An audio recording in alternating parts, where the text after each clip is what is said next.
What's up, guys? Red Fox here from Drunken Gamers, and I have one question for you. What's your favorite scary movie?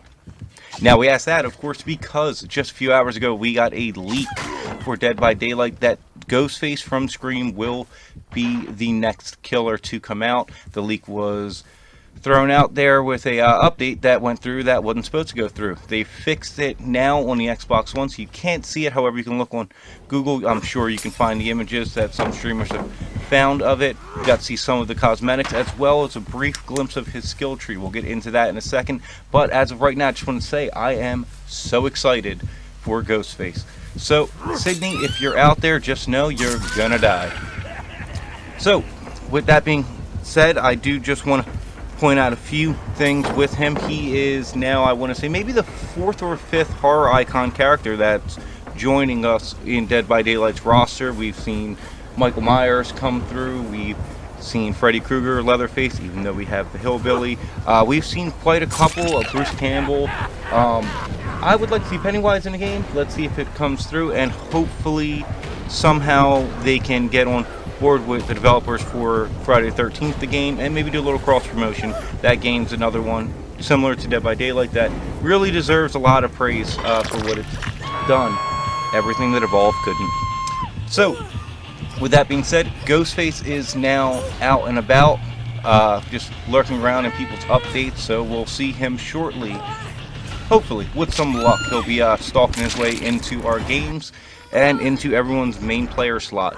But as far as cosmetics go, you can look on Google. I'm sure a couple streamers have already posted some of the videos of it who managed to luckily see the update firsthand. He has his standard white mask as well as a red mask that makes him kind of look like a devil. So let's get into his skill tree, because that's the only other things that we really have for him at the moment. His power: Shrouded, Hunt, and Stalk. The ghost can move stealthily, crouch, lean around corners, and stalk survivors. His primary power is Shrouded Hunt, during which the Ghostface, scream every name that no one calls him. Has no terror radius. His secondary power is Stalk. The ghost can stalk individual survivors to give the exposed status for a limited time, and the ghost, never going to get used to calling him that, his name is Scream.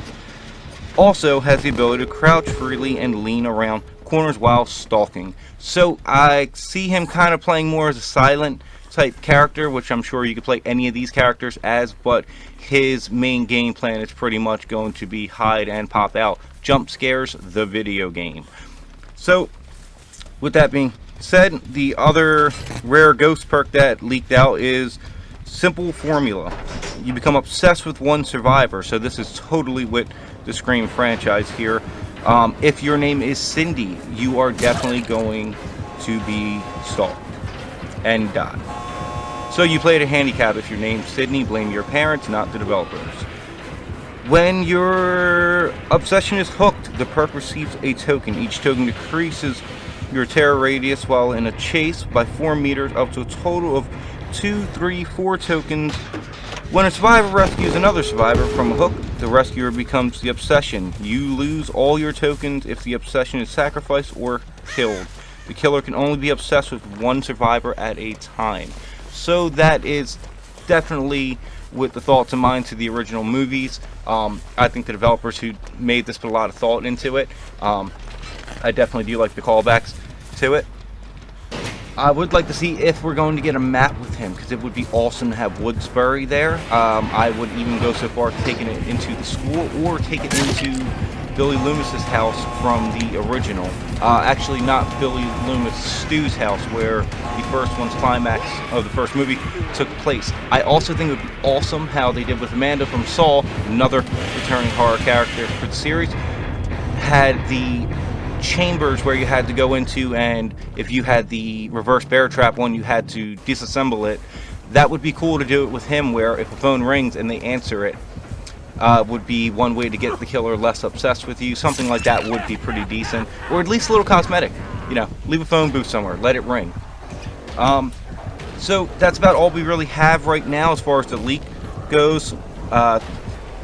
You know, definitely a shout out to the developers for being so cool about the leak. I know most companies tend to lose their shit the minute some of their information gets out. But Behavior Interactive just wants you to enjoy it and know that good things are on the horizon. Dead by Daylight's not done. I don't think the game will ever be done. Developers take much care into games like this, and it's good to see them really pushing forward, using the actual movies as a reference for some of the perks. It's a great shout to those who are fans of it. Yeah, that's all we have for right now. We'll keep covering this as more leaks come out. I'm sure there's going to be many, many more. So with that being said, if your name is Sydney, you'll probably die soon. So yeah, what's your favorite scary movie? What's your favorite character to play in Dead by Daylight? Who's the killer that you like? Leave us a comment down below and be sure to like, share, and subscribe. I've been Red Fox from Drunken Gamers, and we will kill you next time.